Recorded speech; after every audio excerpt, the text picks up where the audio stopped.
Well, hello everyone and welcome to the third and final salon of our project.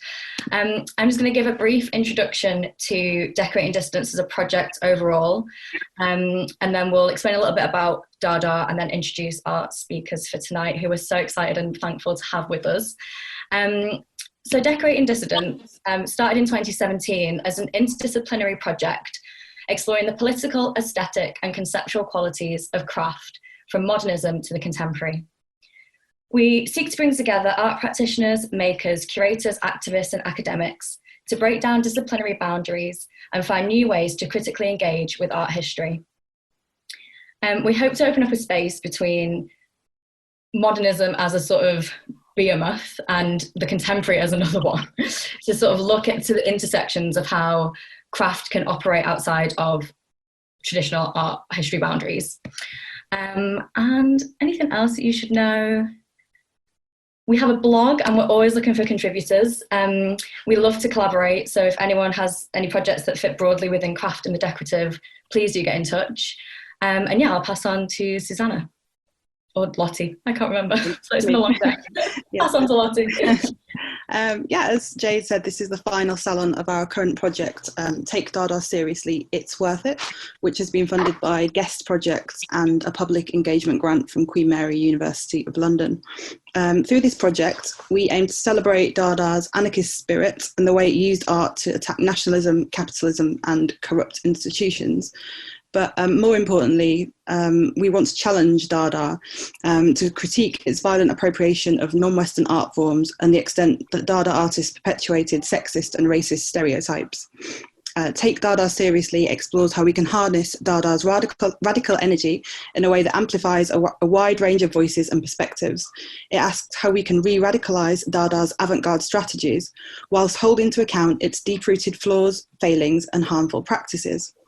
The project has opened up a space for such conversations through our digital platform, our collaborations with contemporary artists, a range of workshops for youth groups, and a series of multidisciplinary Dada salons. So I'll hand over to Susanna to introduce the speakers. Hello everyone, thanks again for joining us.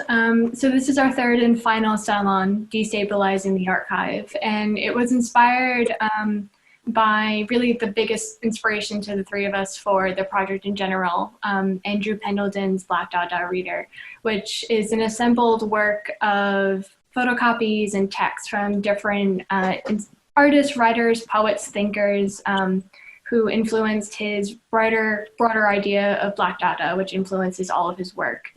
And it's through the different juxtapositions between Hugo Ball, the Dadaist, Gertrude Stein, Khairani Barokka, Adrian Piper, William Pope, Sun Ra, and even Joan Jonas, that he goes to disorient and deconstruct an idea of what an archive is by bringing all these different sources together and then thus creating a new meaning when they all are in this new space. And so we wanted to bring that same idea to the salon, where we bring different artists, writers, poets, and thinkers together to see what their own practice is in re-radicalizing the avant-garde and in the process of queering, decolonizing, and deconstructing archives and institutions in general.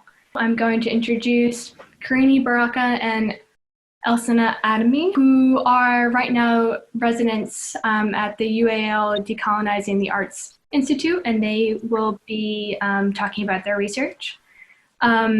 And then I also am introducing Jay Bernard, who has sent in a recording of their work for us to show during this session. Jay Bernard is a writer from London, and their work is interdisciplinary, critical, queer, and rooted in the archive. They released their first collection called Surge last year. So after Jay's video plays, we have Rosa-johan Uddoh, who is an interdisciplinary artist working towards radical self-love inspired by Black feminist practice and writing. And then next we'll hear from Claire Mead, who is a European Franco-British art and design curator and queer feminist activist working in London. and Lottie will introduce our final speakers. Finishing off with Janyce Denise Glasper, who's a writer and multidisciplinary artist based in Dayton, Ohio, and she blogs at Afro Vegan Chick, Black Women Make Art, and Film Rogues. And finally, So Maya, a writer and activist. Their books include Oh, Tender Questions, Political Animals. They have essays featured in Roxanne Gay's Not That Bad, Dispatches from Rape Culture, and At the Pond, Swimming at the Hampstead Ladies Pond. They currently work as a bookseller at Burley Fisher Books and are part of the queer feminist film curation collective Club de Femme.